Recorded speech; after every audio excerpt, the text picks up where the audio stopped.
আসসালামু আলাইকুম। আপনার বয়স কি 50 বা তার বেশি? তাহলে আজকের ভিডিও আপনার জন্য। আপনি কি জানেন যাদের বয়স 50 বা তার বেশি তারা সবাই অস্টিওপোরোসিসের ঝুঁকিতে আছে? প্রতি 3 জন মহিলার একজন এবং প্রতি 5 জন পুরুষের একজন অস্টিওপোরোসিস থাকে। এটা গবেষণা বলে। অস্টিওপোরোসিসের রোগী জানেও না তার হয়তো অস্টিওপোরোসিস আছে, কারণ এটি লক্ষণবিহীন রোগ।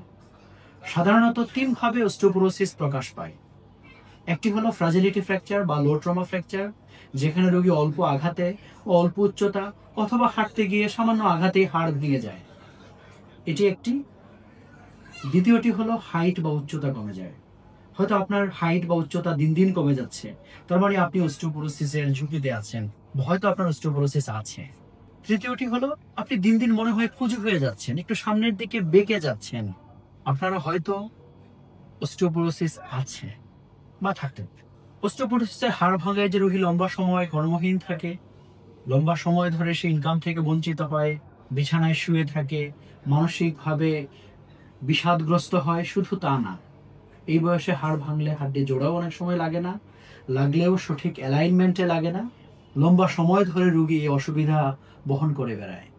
তাই এই নীরব ঘাতককে শনাক্ত করার জন্য এবং খুব দ্রুত চিকিৎসার জন্য সারা বিশ্বব্যাপী প্রতি বছর 20 অক্টোবরকে ওয়ার্ল্ড অস্টিওপোরোসিস ডে হিসেবে ঘোষণা করা হয়, যার উদ্দেশ্য অস্টিওপোরোসিস রোগী শনাক্ত করা এবং সঠিক চিকিৎসা প্রদান করে এই নীরব ঘাতককে, যার মূল উদ্দেশ্য হলো অস্টিওপোরোসিস নির্ণয় এবং চিকিৎসা প্রদান।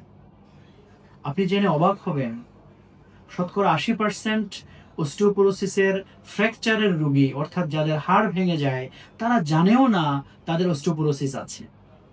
এটা থেকে আমরা এই রোগের ভয়াবহতা অনুধাবন করতে পারি। আমরা সবাই সচেতন হই, অস্টিওপোরোসিস প্রতিরোধ করি, অস্টিওপোরোসিস মুক্ত সমাজ গড়ি। ধন্যবাদ সবাইকে।